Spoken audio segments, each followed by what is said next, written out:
یہ سوال ہے جی، کہتے ہیں میں 21 سال کا ہوں، جب 14 سال کا تھا مجھے ایک لڑکی پسند تھی، اپنے والدین سے کہا بھی لیکن وہ نہیں مان رہے، کہہ رہے ہیں کہ اپنے خرچے پہ شادی کر کے بتا دو۔ اچھا، آپ کہتے ہیں کہ اپنے خرچے پہ شادی کر کے بتا دو، لیکن زبردستی مجھے مدرسے میں پڑھا رہے ہیں، جب میں ان سے شادی کا کہتا ہوں تو کہتے ہیں اگلے سال شادی ہوگی، کبھی کہتے ہیں اس سے اگلے سال شادی ہوگی۔ اچھا بھائی، بات کی، لیکن وہ کہتے ہیں تمہاری پہلی ترجیحات مدرسہ ہے، جب اصلاح اور ارشاد، جب بعد میں اصلاح اور اس کے بعد شادی۔ اب مجھے بتائیں میں کیا کروں؟ یعنی کہہ رہے ہیں پہلے مدرسہ پڑھو، پھر اصلاح کرو، نیک بن جاؤ، پھر اس کے بعد شادی کرو۔ تو شادی کے بغیر نیک بننا تو بہت مشکل کام ہے، شادی کے بغیر نیک بننا آسان کام نہیں ہے، بہرحال بننا ضروری ہے۔ باقی یہ جو کہا ہے کہ دیکھو جب آپ کے جیب میں پیسے ہوں تو آپ اپنے خرچے پہ شادی کر لو، جب نہیں ہے تو پھر جو ماں باپ کہہ رہے ہیں وہ کرنا پڑے گا آپ کو، جس کے خرچے پہ پلتا ہے بات اسی کی ماننی پڑتی ہے، اصول دنیا کا یہی ہے۔ تو ماں باپ کے ذمے آپ کی شادی اس سینس میں تو ہے کہ آپ اگر کما رہے ہیں تو وہ آپ کہیں رشتہ کرنا چاہتے ہیں تو آپ کی مدد کریں، وہ تعاون کریں، اس سینس میں نہیں ہے کہ وہ آپ پہ پیسے بھی خرچ کریں۔ بیٹے کی شادی پہ، بیٹی پہ تو ویسے ہی شریعت میں کوئی خرچہ ہے ہی نہیں، اور بیٹے کی شادی پہ خرچہ ماں باپ کے ذمے نہیں ہے، تو اس لیے اپنے خرچے پہ ہوتی ہے۔ تو آپ، ہاں، ماں باپ کا آپ کو زبردستی مدرسے پڑھانا یہ لازم نہیں ہے، لیکن بات یہ کہ مدرسہ چھوڑو گے تو کرو گے کیا؟ کوئی آپ کے پاس ہے کوئی ایسی اپارچونٹی کہ جاب کر لو، آپ پیسے کما لو؟ تو اس لیے اللہ نے جہاں نکاح کا کہا ہے وہاں یہ بھی کہا وَلْيَسْتَعْفِفِ الَّذِينَ لَا يَجِدُونَ نِكَاحًا، جن میں نکاح کی طاقت ہی نہیں ہے، کہیں پیغام بھیجیں گے قبول ہی نہیں ہوگا، آپ کہیں پیغام بھیجو گے قبول ہی نہیں کرے گا کوئی، بولیں گے بھائی آپ کرتے کیا ہو؟ تو ایسی صورت میں پھر اللہ نے فرمایا کہ وہ عفت اور پاک دامنی سے رہیں، گناہوں سے اپنے آپ کو بچائیں۔ تو اگر آپ کما لیتے ہو، کچھ آن لائن بزنس کر لو، فارغ وقت میں کما لو تو پھر ٹھیک ہے کر لو، لیکن جب نہیں کما رہے تو پھر ابا کے ذمے آپ کو کھلا پلا کے جوان کر دینا تھا۔ یہ جو آپ جوان ہو گئے نا، یہ ابا نے پراٹھے کھلائے ہیں تو اس سے جوان ہوئے آپ، تو ابا کے ذمے بس اتنا ہی ہے۔ ماشاء اللہ، کہاں سے ہیں؟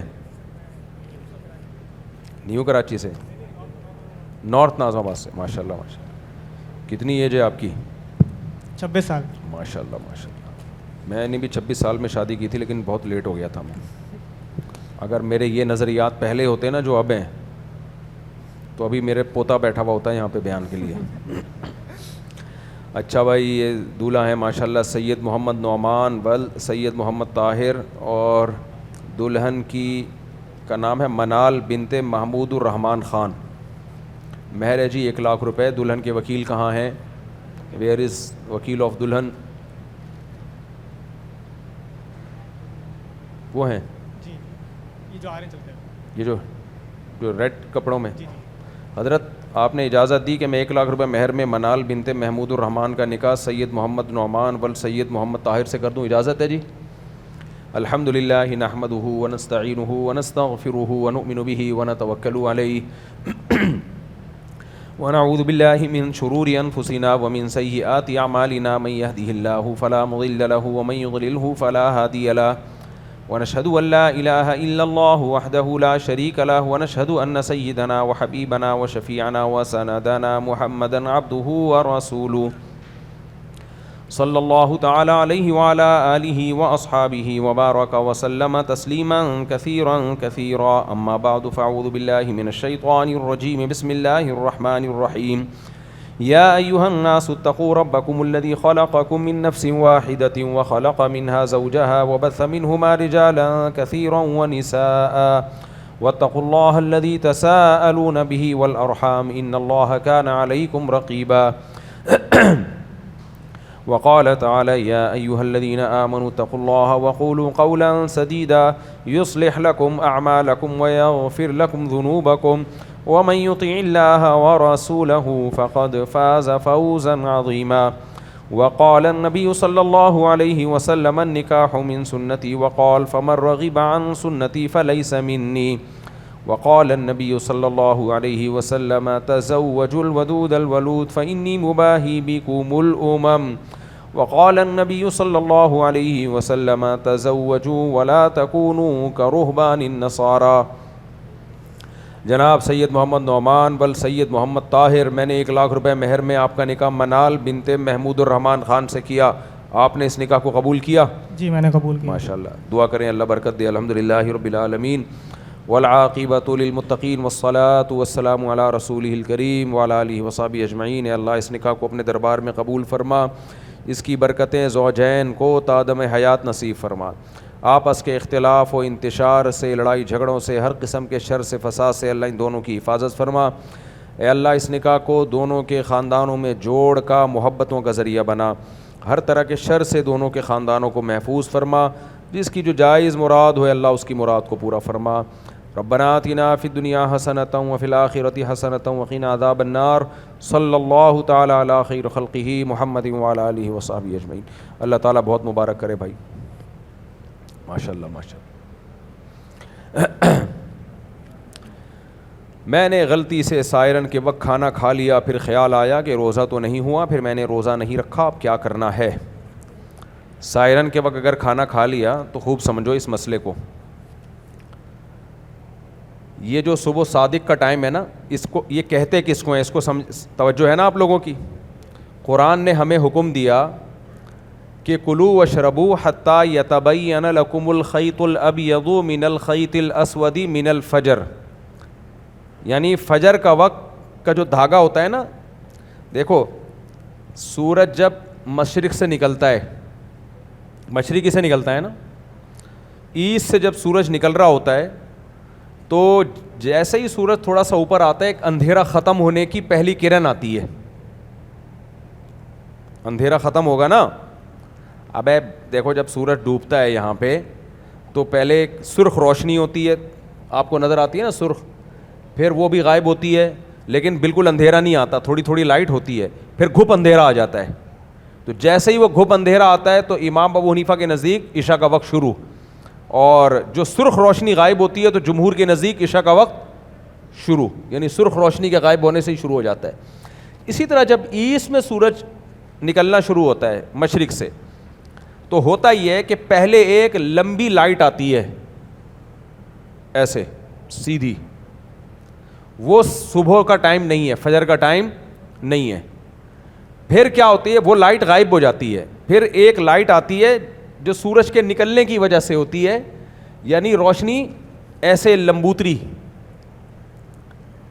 لائٹ ہے نا، وہ ہے صبح صادق. پوری امت کا اس پر اتفاق ہے. آئی بات سمجھ میں؟ یہ اختلافی مسئلہ بیان کر رہا ہوں. جب میں اختلافی مسئلہ بیان کرتا ہوں تو کوشش کرتا ہوں بہت آسان کر کے، تاکہ آپ کو سمجھ میں آئی اختلاف ہے کیا علماء کے درمیان میں. اس پر پوری امت کا اتفاق ہے کہ جو لائٹ عمودی ہوتی ہے، ورٹیکل لائٹ ہوتی ہے، وہ صبح کاذب ہے، اور جو لائٹ ہاریزنٹل لائٹ ہوتی ہے وہ صبح صادق ہے. یعنی بالکل وہ ختم نہیں ہوتی، یعنی وہ سورج نکلنے کی پہلی علامت ہوتی ہے کہ نکلنے والا، گھپ اندھیرا ختم ہونے والا ہوتا ہے، ایسے وہ لائٹ آتی ہے. یہ لائٹ مفتی رشید احمد صاحب رحمہ اللہ تعالیٰ کہتے ہیں کہ جب سورج 15 ڈگری پہ ہوتا ہے نا زمین سے نیچے، اس وقت یہ لائٹ نمودار ہوتی ہے. اور پاکستان کے اکثر علماء یہ کہتے ہیں کہ نہیں، جب سورج 18 ڈگری پہ ہوتا ہے، 3 درجے ابھی نیچے ہوتا ہے 18 ڈگری پہ، اس وقت یہ لائٹ نمودار ہوتی ہے. آئی بات سمجھ میں؟ اس لیے دارالعلوم کرنگی والے جو نقشے چھاپتے ہیں، یا جو امت میں عام طور پہ پاکستان میں زیادہ نقشے رائج ہیں، وہ یہ ہیں 18 ڈگری کے حساب سے، 18 ڈگری کے حساب سے. جبکہ مفتی رشید احمد صاحب ماہر فلکیات بھی تھے، ان کے اپنے مشاہدے بھی ہیں، خود انہوں نے جا کے دیکھا ہے اور علماء کو دکھایا بھی ہے. وہ 18 ڈگری پہ وہ لائٹ ظاہر 15 ڈگری پہ وہ لائٹ ظاہر ہو رہی تھی، یعنی 3 ڈگری سورج مزید اوپر آ جاتا ہے تو وہ لائٹ ظاہر ہوتی ہے. آئی بات سمجھ میں؟ اور وہ تقریباً 15-20 منٹ کے بعد، پاکستان اور انڈیا میں تقریباً 15-20 منٹ کے بعد ہوتی ہے. اب مثال کے طور پر آج کیا تاریخ ہے؟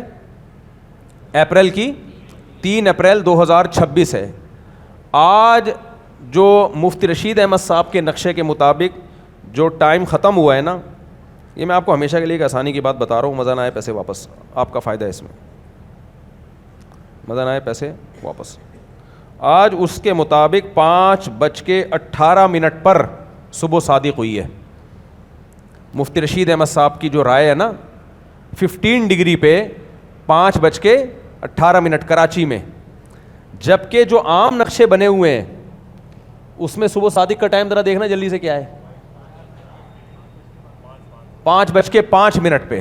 تو کتنا فرق ہو گیا, 13 منٹ کا. کبھی 13 منٹ کا ہوتا ہے, کبھی 15 منٹ کا, کبھی میرا خیال 18-20 منٹ تک بھی چلا جاتا ہے. تو یہ 10 منٹ تو ہے ہی کم سے کم. تو اب مفتی رشید احمد صاحب کے چونکہ مشاہدے ہیں, میں نے نیوٹرل ہو کے اس مسئلے پہ جو تحقیق کی ہے, نیوٹرل ہو کے, نیوٹرل کا مطلب کیا ہے کہ میں تو مفتی رشید احمد صاحب کا مرید ہوں, لیکن میں نے اس میں ان کی رائے, ذاتی رائے کو نہیں دیکھا, بلکہ نیوٹرل ہو کے جو گاؤں دیہاتوں میں لوگ جو جانتے ہی نہیں یہ نقشے کیا ہوتے ہیں, 15 ڈگری کیا ہوتی ہے, 18 ڈگری کیا ہوتی ہے, جو بالکل نیوٹرل جنہوں نے یہ دیکھا ہی نہیں ہے, وہ جب صبح صادق کا مشاہدہ کرتے ہیں نا, وہ جو گواہی دیتے ہیں وہ مفتی رشید احمد صاحب کے نقشے کے مطابق ٹھیک نکل رہی ہوتی ہے. اور آسان بات, سب سے آسان, گورے جو ہے نا, گورے تو نہیں جانتے صبح صادق کیا ہوتی ہے اور صبح کاذب کیا ہوتی ہے اور فجر کا ٹائم کب شروع ہوتا ہے. یہ ٹائم کی جو ایپس بنائی ہیں, اپلیکیشنز بنائی ہیں, یہ تو انگریزوں نے بنائی ہے نا زیادہ تر. آپ انگریزوں کی آج کل ایک پورا سافٹ ویئر آیا ہوا ہے, یہ میں نے 3 دن پہلے ہی دیکھا ہے. وہ سافٹ ویئر میں پورا جو سورج کی جو ڈائریکشن ہے نا مشرق کی طرف کھسک رہا ہے, اور اس سے ایسٹ پہ کیا کیا اثرات ظاہر ہو رہے ہیں, یعنی روشنی, وہ 15 ڈگری کے بجائے بلکہ وہ تو اور بھی تھوڑا لیٹ ہے, 1-2 ڈگری اور لیٹ ہے, یعنی 13 ڈگری یا 13.5 ڈگری پہ آ کے نظر آ رہا ہوتا ہے کہ صبح صادق ہو رہی ہے. وہ تو پوری ایپلیکیشن ایسی ہے, سافٹ ویئر ایسا ہے, آپ اپنے سسٹم میں ڈال دیں تو آپ کو سورج کا چلتا ہوا نظر آئے گا پورا, اور ڈگری بھی بتا رہا ہوگا وہ. اور جیسے ہی دیکھیں گے نا آپ مشرق کی طرف لائٹ آنا شروع ہو گئی تو وہ مفتی رشید احمد صاحب والا ٹائم ہوگا. تو اس لیے میرا اپنا معمول یہ ہے کہ میں 94 سے لے کے اب تک جو روزے کھا رہا ہوں وہ 15 ڈگری کے حساب سے کھا رہا ہوں. یعنی آپ لوگ جس ٹائم پہ روزہ بند کرتے ہیں میں 10 سے 15 منٹ بعد بند کرتا ہوں, کیونکہ میں نے مفتی رشید احمد صاحب کو اس پر عمل کرتے ہوئے دیکھا بھی ہے. وہ کانفیڈنٹلی کہا کرتے تھے, ان کے دلائل مجھے زیادہ مضبوط لگے اور میں خود بھی اس پہ عمل کرتا ہوں. لیکن چونکہ بہرحال دوسری طرف بہت بڑے علماء موجود ہیں, اگرچہ وہ فلکیات میں اس لیول کے ماہر نہیں ہیں جس لیول کے مفتی رشید احمد صاحب ماہر تھے, تو میں لوگوں کو فتنے میں نہیں ڈالتا. مطلب یہ ہے کہ پبلک میں نہیں کھاتا اس ٹائم پہ. میں نہیں آئی سمجھ میں بات؟ مثال کے طور پر یہاں اعتکاف والوں کے ساتھ اگر کبھی بیٹھ کے افطاری کی ہے تو جس ٹائم پہ پبلک بند کر رہی ہے اسی ٹائم پہ بند کر دیتا ہوں. وجہ اس کی ہے کہ 10 منٹ لیٹ کھاؤ گے, بولیں گے کیا کر رہا ہے بھائی, پھر بیٹھ کے تقریر ایک فتنے میں مت ڈالو. جو لوگ کر رہے ہیں اسی پہ عمل کرو, کیونکہ روزہ تو 10 منٹ پہلے بند ہو جائے گا تو روزہ تو ہو جائے گا نا بھائی. روزے میں ضروری تھوڑی گھر جا کے پانی پی لو, جو مرضی کرنا ہے, لیکن پبلک کے سامنے عوام کو مشکلات میں مت ڈالو. مفتی رشید احمد صاحب کہتے تھے میرا جو نقشہ ہے 15 ڈگری والا وہ مسجدوں میں لگا دیں, اگر کسی ایک شخص کو بھی اعتراض ہو تو ہٹا دیں, ایک شخص کو بھی اعتراض ہو, کیونکہ دوسری طرف میجورٹی ہے علماء کی, تو ہم نہ بدگمان کرنا ہے علماء سے, نہ فتنے میں ڈالنا ہے. ایک دفعہ یہ بھی ہوا کہ کسی نے کہا سپریم کورٹ میں کیس کرتے ہیں, اس کو بھی جامعۃ الرشید والوں نے روکا کہ بھائی یہ علماء کے مسائل عدالتوں میں حل نہیں ہوتے, جس کی جو رائے ہے جس پہ اعتماد عمل کرے. تو اب فجر کی نماز تو بہرحال دیر سے پڑھنی ہے 15 ڈگری کے بعد, نمازوں کو داؤ پہ مت لگائیں. تو یعنی مفتی رشید احمد صاحب سے کسی نے کہا کہ حضرت آپ احتیاط پہ عمل کر لیں نا, دونوں طرف علماء. حضرت نے فرمایا جو صاحب قول ہی احتیاط پر عمل کرے نا تو وہ قول نہیں رہتا ہے, یعنی اس کی علامت ہے کہ اس کو اپنے قول پہ خود ہی اعتماد نہیں ہے. صحیح ہے نا. تو ابھی جو انگریزوں نے سافٹ ویئر بنایا ہے نا, وہ سورج کے جو جس طرح سے آپ دیکھ لیجیے, وہ ہم کبھی انشاءاللہ نیٹ پہ شائع بھی کر دیں گے, وہ مفتی رشید احمد صاحب کے مطابق بالکل ٹھیک ہے. وہ تو 18 ڈگری پہ اندھیرا ہوتا ہے. اچھا آپ نے کیا کرنا ہے, آپ نے نہ 18 ڈگری کو دیکھنا ہے نہ 15 ڈگری کو. جو یورپ امریکہ میں لوگ رہتے ہیں ان کے لیے بھی میں یہ چیز ریکارڈ کروا رہا ہوں, کیونکہ وہ بھی بہت کنفیوز ہو جاتے ہیں. اور یہ جو گرمیوں میں نا بہت مشکل ہوتا ہے اس قول پر عمل کرنا ناروے والوں کے لیے. اوسلو میں جو لوگ رہتے ہیں وہ بہت مشکل ہو جاتا ہے, کیونکہ وہ اس کے حساب سے دن بہت زیادہ لمبا ہو جاتا ہے. تو یورپ امریکہ میں جو لوگ رہتے ہیں وہ چھوڑ دیں کہ مفتی رشید احمد صاحب کیا کہتے ہیں یا دارالعلوم کرنگی والے کیا کہتے ہیں, سافٹ ویئر کیا کہتا ہے انگریزوں کے, چھوڑ دیں اس کو. وہ یہ کریں کہ وہاں کی فضائیں صاف ہیں, دھوئیں سے پاک. جب مطلع بالکل صاف ہونا, بادل نہ ہو اور ایسٹ بالکل صاف ستھرا ہو, کوئی قول نہ دیکھیں, وہ جائیں اور دیکھیں کہ صبح صادق کس ٹائم پہ شروع ہو رہی ہے, وہ ٹائم نوٹ کر لیں.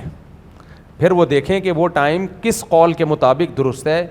تو میں انشاءاللہ یقین سے کہتا ہوں کہ مفتی رشید احمد صاحب کے قول کے حساب سے وہ آپ کو ٹائم ملے گا، لیکن یہ اس صورت میں ہے کہ آپ نیوٹرل ہو کے جائیں. اگر کسی قول والے کو لے گئے نا اپنے ساتھ، چاہے وہ جامعۃ الرشید کا بندہ ہو چاہے وہ دارالعلوم کرنگی کا بندہ ہو، پھر درست فیصلے پہ نہیں پہنچو گے آپ، کیونکہ ہر شخص اپنے قول کو صحیح ثابت کرنے کے لیے بتائے گا یہ روشنی نہیں ہے، یہ یوں ہے تو فلانا ہے تو ڈمکانا ہے، نہیں بیٹھا تو وہ اتنا آدمی پاگل ہو جاتا ہے، باولا ہو جاتا ہے وہ نہیں سے. تو فیصلہ ہمیشہ نیوٹرل ہو کے کیا جاتا ہے. دونوں قول والوں کو سائڈ پہ رکھو آپ. 18 والے کیا کہتے ہیں ان سے مت الجھو، 15 والے کیا کہتے ہیں ان سے مت الجھو. نیوٹرل ہو کے، صحابہ کرام تو نیوٹرل ہو کے دیکھتے تھے نا صبح صادق کو.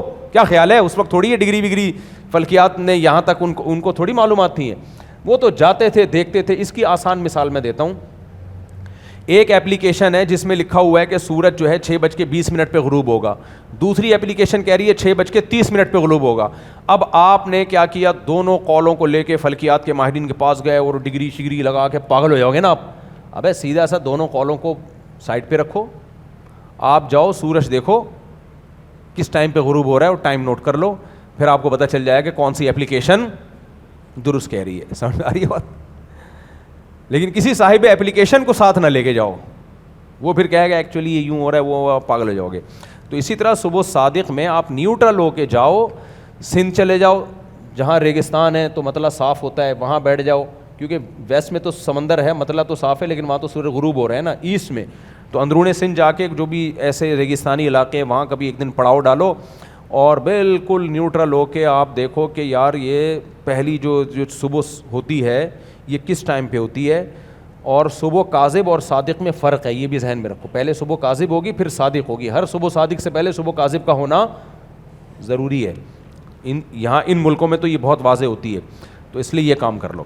تو اب اس کے حساب سے جنہوں نے اذان کے ٹائم پہ پانی پی لیا ان کا روزہ ہو گیا ہماری رائے. سمجھ آ رہی ہے بات؟ کیونکہ اذانیں وقت سے پہلے ہو جاتی ہیں. لیکن پھڈے میں نہ ڈالنا جا کے، جو کرنا ہے کر لو، لڑائیاں نہ کرنا جا کے. اب آپ گھر میں گئے، ساری دنیا روزہ کر رہی کھول رہی ہے جی 5:05 پہ بند کر رہی ہے، آپ اکیلے بیٹھے ہوئے ہو کھا رہے ہو 5:15 تک. ابا پوچھ رہے ہیں اماں کیا کر رہا ہے، مفتی طارق مسعود صاحب نے بولا ہے. تو بھائی ان کو پوری تقریر سنی ہوگی، سمجھ میں آئی ہوگی تو فالو کریں گے، نہیں سمجھ میں آئی ہوگی تو جیسے پبلک کر رہی ہے ایسے ہی کرتے رہو بیٹھ کے. تو پھر خام خواہ میں پنگے بازی مت کرو، 10 منٹ بعد کھا لو. میں جب سسرال جاتا تھا تو انہی کے حساب سے روزہ بند کرتا تھا میں، کیونکہ مجھے پتا ہے ان کو سمجھانا اونٹ کو رکشے میں بٹھانے سے زیادہ مشکل کام ہے. سمجھ آ رہی بات؟ ان کو بس اتنا سمجھ میں آ گیا کہ ہم سے رشتہ کر دیا، بہت بڑی فتح ہے، اس کے علاوہ مزید کچھ سمجھانے کی ان کو کوشش مت کرو. تو یہاں بھی ایسا ہی ہے، اعتکاف میں میں بیٹھا ہوتا ہوں تو میں سب کے حساب سے ہی سحری بند کرتا ہوں، میں لوگوں کو کنفیوز نہیں کرتا. نماز البتہ ہم تھوڑا لیٹ کرتے ہیں تاکہ بالاتفاق وہ فجر کی نماز صحیح ٹائم پہ ہو جائے. آگے چلو میرے بھائی، میں نے غلطی سے ہو گیا بھائی. افطاری میں تو اتفاق ہے. افطاری میں ایک اہم چیز ہے، اس پہ کلپ بنا کے چلاؤ یار تم لوگ، سالے اوٹ پٹانگ قسم کی چیزیں میرے شارٹ کلپ آ رہے ہوتے ہیں، کوئی علمی بات آتی نہیں ہے شارٹ کلپ میں. افطاری میں نے 1 سال پہلے یہ بات ریکارڈ کروائی تھی کہ یہ جو نقشے بنے ہوئے ہوتے ہیں افطاری کے ٹائم کے، ان نقشوں سے کم 1.5-2 منٹ کے بعد افطاری کرنی چاہیے. جیسے افطاری کا ٹائم لکھا ہوا ہے 6:20، آپ نے افطاری کرنی ہے 6:22 کم سے کم. اس پہ کچھ اہل حدیث علماء نے بھی اعتراض کیا، کچھ ہمارے اپنے علماء نے بھی اعتراض کیا، کچھ نے تو میرے خلاف کلپ بنا کے ڈال دیا کہ نبی صلی اللہ علیہ وسلم تو افطار میں جلدی کیا کرتے تھے، پہاڑی پہ بھیجتے صحابی رسول کو، دیکھو سورج جیسے ہی غروب ہو مجھے اشارہ کر دو، جیسے ہی سورج غروب ہوتا وہ اشارہ کرتے، ہمارے نبی کھجور سے روزہ کھول لیتے فوراً. حدیث میں تو آتا ہے افطار میں جلدی کرو، اور یہ مولوی صاحب کہہ رہے ہیں 2 منٹ کی احتیاط کرو. تو خوب سمجھ لو، نبی صلی اللہ علیہ وسلم جن کو بھیجتے تھے وہ گواہی دیتے تھے کہ سورج غروب ہو گیا ہے، تو یقین ہوتا تھا ہو گیا ہے، پھر کھاتے تھے. یہ جو ایپلیکیشن میں 6:22 کا ٹائم اگر بالفرض لکھا ہوا ہے، یہ یقینی ہوتا ہی نہیں ہے، یہ تقریبی ہوتا ہے. تقریبی سمجھتے ہیں؟ یقینی نہیں ہوتا. تبھی 2-3 ایپلیکیشن کو دیکھو گے ان میں ٹائم میں بھی فرق ہوگا. ایک بات تو یہ. دوسری بات یہ کہ سورج غروب ہونا ایک سائنسی لحاظ سے ہوتا ہے، ایک ہوتا ہے حقیقت میں. شریعت حقیقت میں اس کو مانتی ہے کہ جب آپ دیکھیں اور وہ غروب ہو چکا ہو. بعض دفعہ فلکیات کی روح سے سورج غروب ہو گیا ہوتا ہے لیکن حقیقت میں غروب نہیں ہوتا. کیوں؟ ایک ایکسپیریمنٹ ہم اسکول میں کیا کرتے تھے. دیکھو ایک پیالہ لو, آپ لوگ کو زیادہ سائنسی گاڑی واڑی باتیں تو نہیں ہو گئی, بہت آسان کر کے سمجھانے کی کوشش کرتا ہوں یار میں, اس سے زیادہ میرے اندر طاقت نہیں ہے سمجھانے کی. دیکھو ایک پیالہ لیا آپ نے, پیالہ تو پیالہ ہی, باؤل, ٹھیک ہے, اس میں سکہ رائج الوقت ڈال دیا آپ نے, یا رائج الوقت نہ بھی ہو, ایسا نہ ہو رائج الوقتی سکہ تلاش کر رہے ہو بیٹھ کے, کوئی بھی سکہ آپ نے ڈال دیا, ٹھیک ہے, اٹھنی ڈال دی, چونی, اب تو اٹھنی چونی نئی نسل بھول چکی ہے, کوئی بھی سکہ ڈال دیا آپ نے. اب آپ نے اپنی آنکھوں کو نیچے کیا یوں یوں یوں یوں, اور یا آنکھوں کو نیچے نہیں کرو, پیالے کو اٹھاؤ, بلکہ نہیں آپ خود ہی پیالہ اپنی جگہ پہ رکھو, خود نیچے ہونا شروع ہو.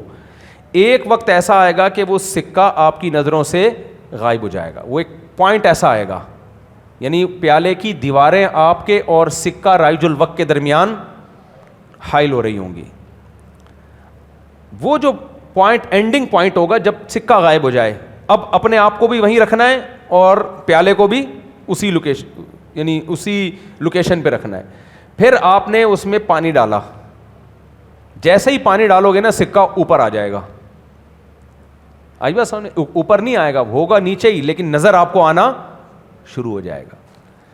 یہ ہوتا کیا ہے, پانی میں گزرنے کے بعد روشنی اپنے اینگل کو چینج کر لیتی ہے, تو جو چیز چھپی ہوئی تھی اس کو اٹھا دے گی. سکہ حالانکہ اوپر نہیں آیا ہے, سکہ وہیں ہے, نظر آپ کو آنا دوبارہ شروع ہو گیا, حالانکہ اپنا اینگل چینج نہیں کیا آپ نے. ہوتا یہ ہے کہ روشنی جب کثافت سے گزرتی ہے نا, کوئی بھی کثیف بھاری چیز, تو اس سے روشنی کا اینگل چینج ہو جاتا ہے. دیکھو روشنی اس سکے سے ٹکرا کے واپس آ رہی تھی نا, تو جب تک پیالے کی دیوار حائل تھی روشنی جا رہی ہے, روشنی یعنی اس سے ٹکرا کے آپ کی آنکھوں کو واپس ہی نہیں آ رہی. پانی نے کیا کیا, روشنی یوں آئی ہے اور اینگل چینج کر کے آپ کی آنکھوں میں پہنچ رہی ہے اور نظر آنا شروع ہو گیا. تو جب سورج غروب ہوتا ہے, مطلع اگر بالکل مغرب کا صاف ستھرا ہو, بارشیں ہوئی ہوئی ہوں, کوئی دھول مٹی نہ ہو, تو سورج غروب ہوگا, آپ کو غروب لگے گا. لیکن اگر مطلع ابر آلود ہے, بہت زیادہ دھول مٹی ہے, تو غروب ہونے کے بعد بھی سورج بعض دفعہ نظر آ رہا ہوتا ہے. نہیں آئی میرے خیال ہے بات, نظر آ رہا ہوتا ہے. تو شرعی لحاظ سے وہ غروب نہیں ہوا ہوتا. تو ایپلیکیشن میں تو وہ ٹائم لکھا ہوگا جو اوریجنل ٹائم ہے, جس میں ہو جانا چاہیے تھا, لیکن شریعت اس ٹائم کو نہیں مانتی. شریعت کہتی ہے جب دیکھنے میں بھی لگے کہ غروب ہو چکا ہے, تو بعض دفعہ 1-8 منٹ کا فرق آ جاتا ہے اس سے. اب سمجھ میں آیا کہ نہیں آیا؟ یعنی آنکھوں کے لحاظ سے غروب ہونے میں اور کیلکولیشن کے لحاظ سے غروب ہونے میں بعض دفعہ 1-2 منٹ کا فرق آ جاتا ہے. تو یہ فرق ہو گیا کہ نہیں ہو گیا؟ تو شریعت کہتی ہے جب یقینی غروب ہو جائے, یعنی دیکھو تو بھی پتہ چلے کہ غروب ہو چکا ہے, تو وہ ایپلیکیشن سے 1-2 منٹ کی احتیاط کرنی پڑے گی. اور سنو مزید ایک احتیاط یہ کہ ایپلیکیشن عام طور پہ آپ کو کراچی میں غروب آفتاب کا ٹائم بتا رہی ہوتی ہے, ایگزیکٹ جس لوکیشن پہ آپ بیٹھے وہاں کا ٹائم نہیں بتا رہی ہوتی. دیکھو میرا ایک گھر معمار میں بھی ہے نا, میں نے کئی دفعہ نوٹ کیا ہے, یہاں پر میں نے کرنٹ لوکیشن کے حساب سے سورج غروب کا ٹائم ڈالا, کچھ اور تھا, معمار میں ٹائم ڈالا, 1 منٹ کا فرق آ گیا. آئی بات سمجھ میں؟ کراچی اتنا بڑا ہے کہ ایک جگہ سے دوسری جگہ پہنچنے میں ٹائم کا فرق آ جاتا ہے. تو یہ ساری کیلکولیشن کا حاصل یہی نکلے گا کہ سورج غروب ہوتے ہی, آپ حدیث سے پتہ چلتا ہے افطار میں جلدی کریں, لیکن غروب ہونے کا یقین تو ہونا, تو اس یقین کے لیے آپ کو 1.5-2 منٹ احتیاط کرنی پڑے گی. اب سمجھ میں آیا؟ تو ہم کوئی قرآن حدیث کے خلاف مسئلے نہیں بتاتے.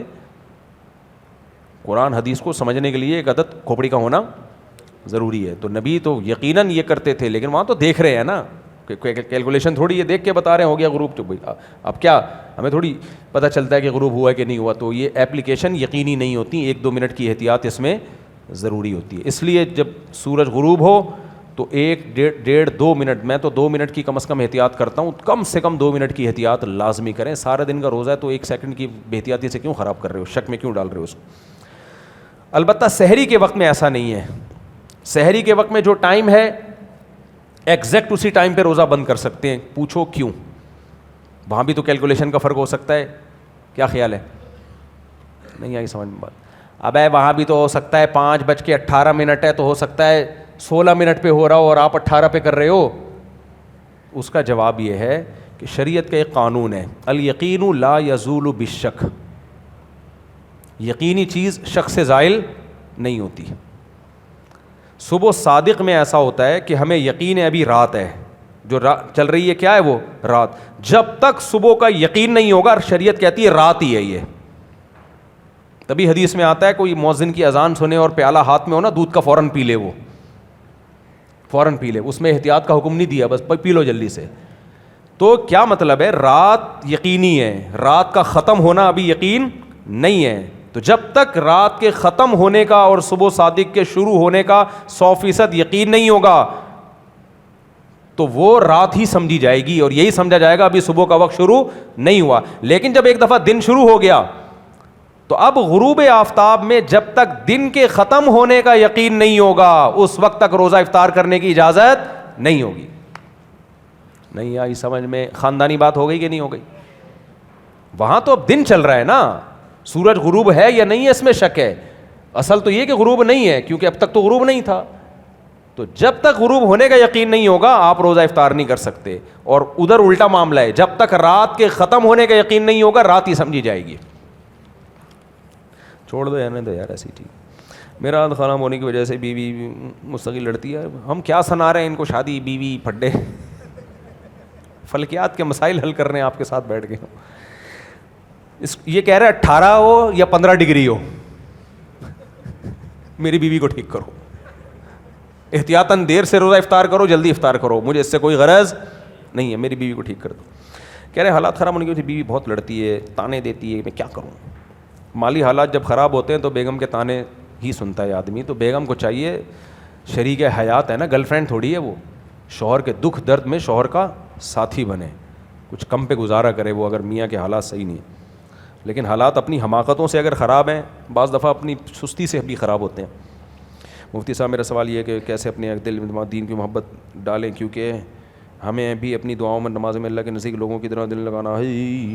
سوال نمبر 2، مجھے آپ سے ملنا ہے، یعنی میرے ذاتی سوال پوچھ رہے ہیں جو بھائی بعد میں ابھی جمعے کے بعد نہ ملا کریں، میں بہت تھکا ہوا ہوتا ہوں.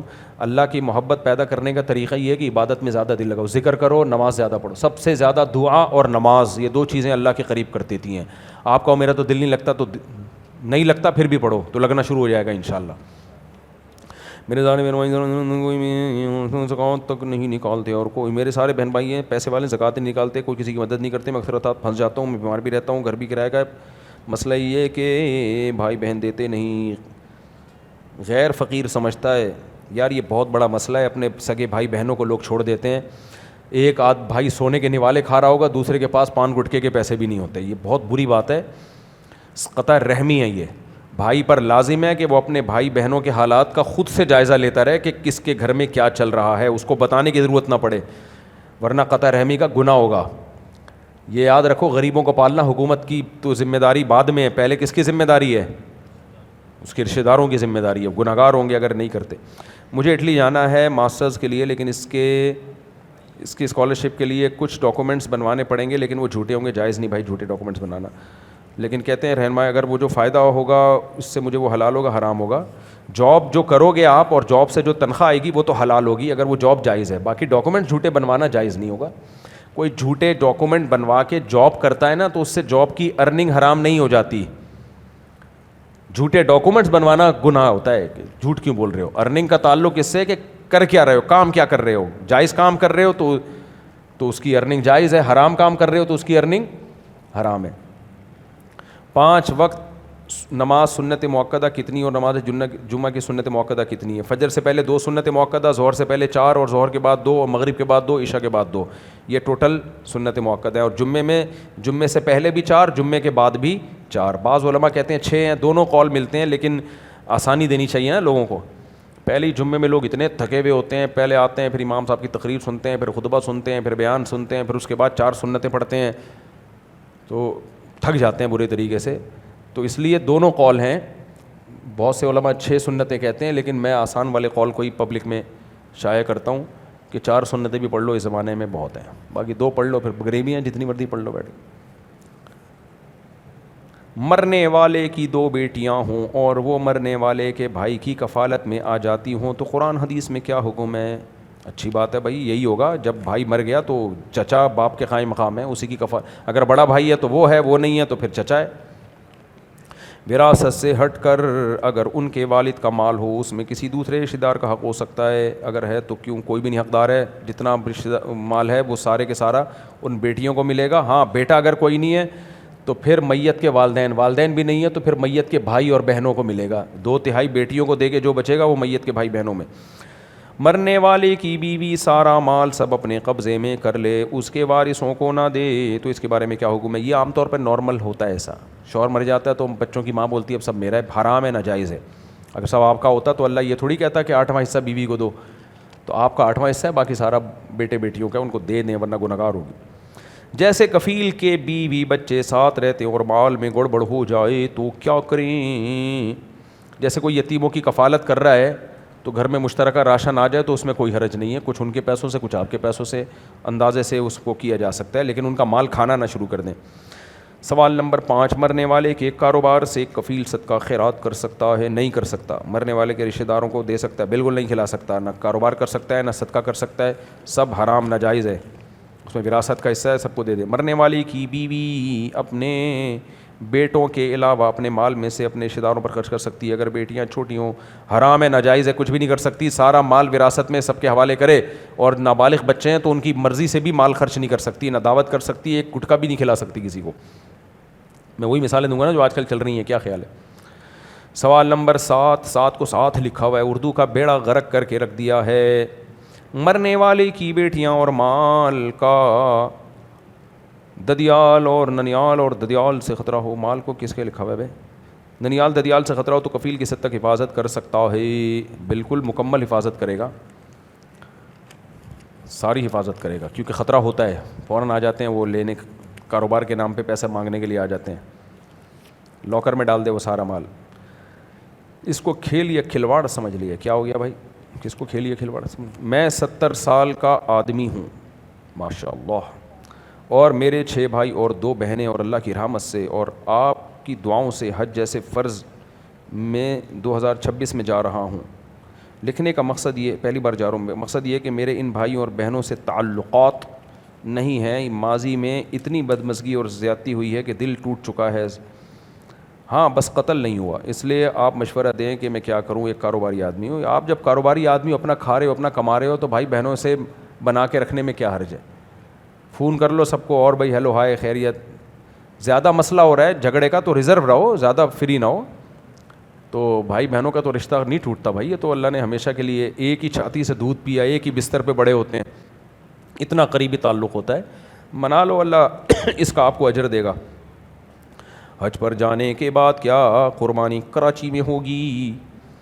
حج پہ مکہ میں اگر 15 دن ٹھہرنے کی نیت ہو ایام حج میں تو پھر آپ مسافر نہیں ہیں، تو جو مسافر نہیں ہوتا اس پہ بقرعید کی قربانی واجب ہوتی ہے اگر وہ مالدار ہو، چاہے وہاں کر لیں چاہے پاکستان میں۔ اور اگر آپ جب حج پہ گئے تو 15 دن ٹھہرنے کی مکہ میں نیت نہیں تھی، اس دوران مدینہ بھی جانا تھا، تو مسافر ہیں، تو مسافر پہ قربانی لازم نہیں ہوتی۔ دوسری بات، دوسرے کاغذ میں لکھ رہا ہوں، نکاح کے حوالے سے 70 سال ہو گئی، نکاح کے حوالے سے پوچھ رہے ہیں، نکاح کے حوالے سے پوچھنا چاہتا ہوں کہ شادی کے معاملے میں آپ لوگ کچھ سمجھا دیا کریں کہ زندگی کس طرح گزارنی چاہیے، چپ تو گزر گئی بھائی 70 سال میں، کیونکہ طلاق کی شرح بہت زیادہ ہو گئی، دنیا اندھیرے میں ہو جاتی ہے اور دونوں خاندان ڈسٹرب ہو جاتے ہیں۔ طلاق کی شرح جو زیادہ ہو رہی ہے نا، اس میں بہت معذرت کے ساتھ مردوں سے زیادہ خواتین کا دخل ہے۔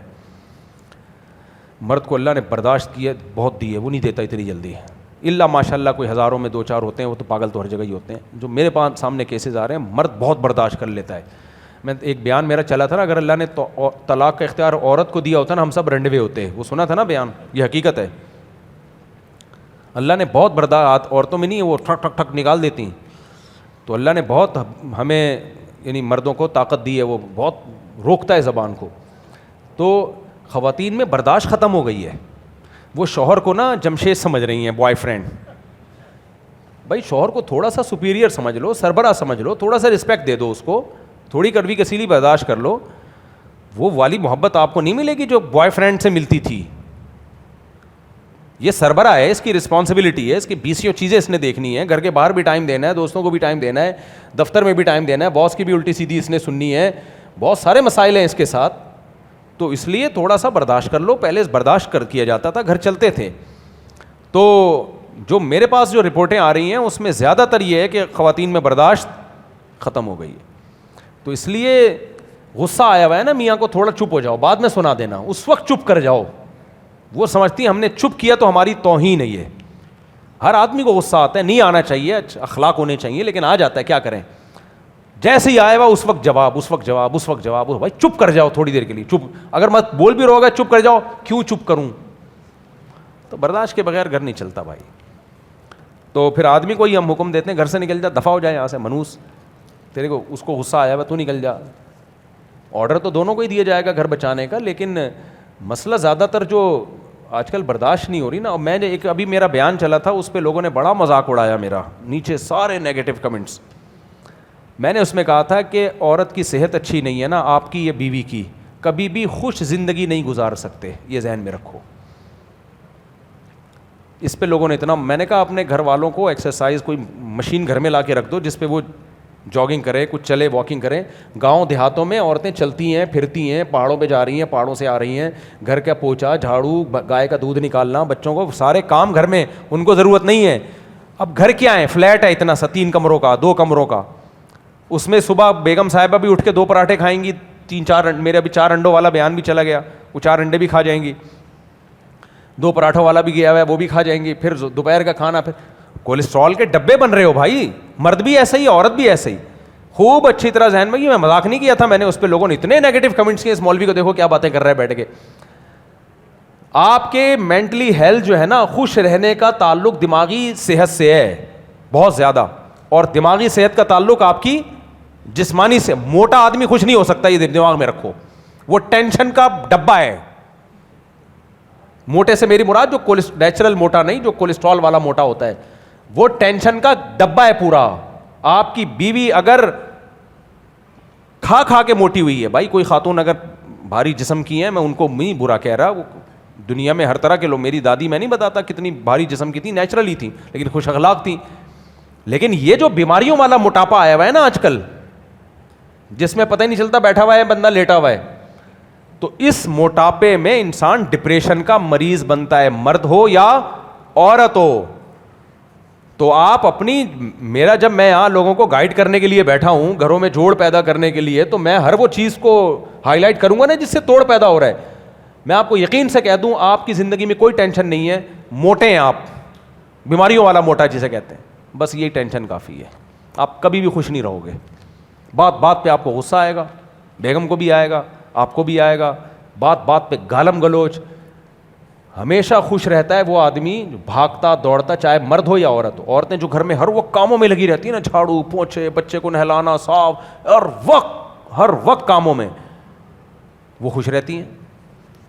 تو آج کل گھر اتنے ہیں ہی نہیں, ہر وقت کام میں بھی اتنا آپ کی انرجی یوٹیلائز نہیں ہوتی. ہر وقت کے کام کیا ہے, پیمپر پہنانا اور پیمپر اتارنا, یہ بہت بڑا کام ہے. یہ کھولا پیمپر, رپورٹ چیک کی, اگر رپورٹ کلیئر ہے واپس بند کر دیا. یہ مسل بن رہے ہیں, اس سے کیا مسل بنیں گے یار. کھایا کیا جا رہا ہے, 1:45 بجے تافتان اور نان کھائے جا رہے ہیں. تو جب یہ حساب ہوگا تو عورت کی صحت بھی خراب, وہ ڈپریشن کا ڈبہ بنے گی. آپ بھی ڈپریشن کے ڈبے بنو گے, وہ بھی. تو ڈپریشن کے ڈبوں کی شادی ہو رہی ہے آج کل. ایک ڈپریشن کی شادی دوسری ٹینشن سے کر دی ہم نے. تو اس لیے میں جو مشورہ دے رہا ہوں یہ حقائق پر مبنی بات ہے. آپ اپنی صحت کا بھی خیال کرو, بھاگو دوڑو, کھاؤ کم اور اچھی ڈائٹ رکھو, اور بیگم کو بھی بولو چھوڑ دو بیگم یہ پیزے برگر, کیونکہ یہ سارے نکلیں گے میرے اوپر. اور تھوڑا سا پردے میں اگر کوئی جم موجود ہے خواتین کے لیے, اس کو پروموٹ کرنا چاہیے. جو لیڈیز جم کھولنے چاہیے. پہلے میں اس کا قائل نہیں تھا, لیکن اب میں اس کا قائل ہو گیا ہوں. ضرورت ایجاد کی ماں ہے نا, جب دیکھا ہے کہ حالات کیا چل رہے ہیں, تو پردے کا انتظام ہونا چاہیے خواتین کے لیے, جم ہونے چاہیے. نہیں ہے تو گھر میں مشین لا کے, گھر میں ہوتی نہیں ایکسرسائز. میں نے بھی ایک دفعہ لے کر آیا تھا, کچھ بھی نہیں ہوتا گھر میں, اپنے لیے لا کے رکھ لیے, نہیں ہوتا وہ, یہ جم میں ہی ہوتا ہے کام یہ سارا. تو خواتین کے جم اگر کوئی کھولے بہت اچھی بات ہے, پردے کا انتظام کریں, میں خود اس کو پروموٹ کروں گا انشاءاللہ. تو اس میں یہ ہو کہ خواتین سے موبائل لے لیا جائے, کوئی ایک دوسرے کی تصویر نہ بنائے, جا کے اندر جم وم کرو, آپ دیکھو پردے کے ساتھ ہو. بار بار پردے کے لفظ کو میں ہائی لائٹ کر رہا ہوں, بے پردگی نہ ہو. تو اور پھر ڈائٹ پلان بنا کے دو, آپ کی بیگم 2 مہینے میں خوش اخلاق نہ بنی, میرا نام بدل دینا. ساری ٹینشن نہ اس کی ایکسرسائز میں, بولو جو بھی مال جمع ہوا ہے نا ٹینشن دینے والا, بہت سارے اس کی ٹینشن ہے. وہ ٹینشن نہیں ہوتی, وہ پراٹھے ہوتے ہیں جو فٹ نکلے نہیں ہوتے ابھی تک, اندر جا کے اٹک گئے, وہ پیزے ہوتے ہیں, وہ ٹینشن کی شکل میں آ رہے ہوتے ہیں ہر وقت اس کو آپ پہ اعتراضات. تو اس کو آپ جم کراؤ پردے کے ساتھ, اور اس کو ڈائٹ پلان بنا کے دو, ذرا تھوڑا خرچہ کرو اس پہ. اور زیادہ خرچہ نہیں ہوتا کیونکہ وہ خوراکیں بچ جاتی ہیں, لیکن وہ بھی اس کے لیے اس کا بھی کی نیت ہونا ضروری ہے. آپ خدا کی قسم 2 سے 3 مہینے میں دیکھنا اس کا موڈ صحیح ہو جائے. آپ بولو گے یار یہ اس کو صحیح کیسے ہو گئی ہے, آپ کا بھی موڈ ٹھیک ہو جائے گا, خود بھی اگر کر رہے ہو تو آپ کا بھی اس کا بھی موڈ ٹھیک ہو جائے, بہت حد تک فرق پڑے گا. پھر باقی کچھ چیزیں اور بھی ہیں اخلاق کو سدھارنے میں, میں ان کی اہمیت کا منکر نہیں ہوں, لیکن یہ چیز تو 100% ثابت شدہ حقیقت ہے. صحت صحیح نہیں ہوگی کبھی بھی انسان خوش نہیں رہ سکتا. قرآن نے کیوں کہا کہ بوڑھے والدین اگر اف کریں تو آگے سے جواب نہ دو, کیوں؟ بوڑھے ہو گئے, صحت خراب ہو گئی ہے, لہذا وہ آپ کو ٹینشن دیں گے. وہ جیسے پہلے خوش رہتے تھے ایسے نہیں رہیں گے, چھوٹی چھوٹی باتیں ان کو بہت بری لگیں گی. کیوں؟ اب بوڑھے ہو گئے ہیں نا, کمزور ہو گئے ہیں, بیماریاں آ گئی ہیں. تو بیماری میں وہ والی حالت تھوڑی ہوگی جو جوانی میں ہر وقت اچھلتے کھیلتے رہتے تھے, 4 شادیوں کی باتیں کیا کرتے تھے.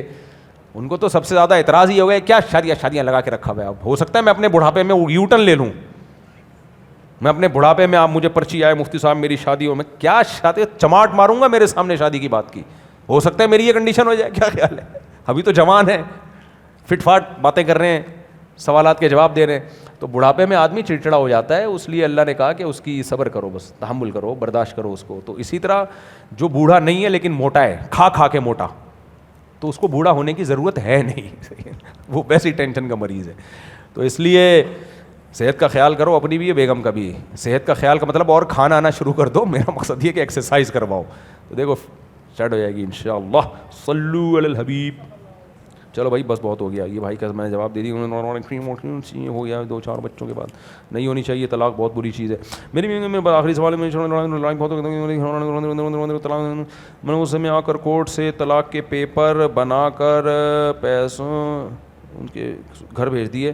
اس کے بعد میں نے بیوی سے فون پر رابطہ کیا, بیوی نے کہا مجھے پیپر بھیجے ہیں, میں نے کہا میں نے غصے میں بھیجے ہیں, تم واپس بھیج دو اور کوئی بات نہیں. اگر اس پہ طلاق لکھ دی تھی یا طلاق لکھی ہوئی تھی, آپ نے سائن کر دیے تھے, تو غصے میں بھی ہو گئی ہے طلاق, چاہے بیگم نے پیپر وصول کیے ہوں یا نہ کیے ہوں. جب کوئی بیوی کو پیپر پہ طلاق لکھ دے, لکھتے ہی طلاق ہو جائے گی, سمجھ رہے ہیں, اس کے لیے بھیجنا ضروری نہیں ہے. طلاق زبان سے بھی ہو جاتی ہے, لکھ کے بھی ہو جاتی ہے, غصے میں بھی ہو جاتی ہے, خوشی میں بھی ہو جاتی ہے. اب مجھے نہیں پتا وہ طلاق کے پیپر پہ آپ نے سائن کیے تھے یا نہیں کیے تھے, واللہ اعلم. سبحانک اللہم و بحمدک نشہد ان لا الہ الا انت نستغفرک و نتوب.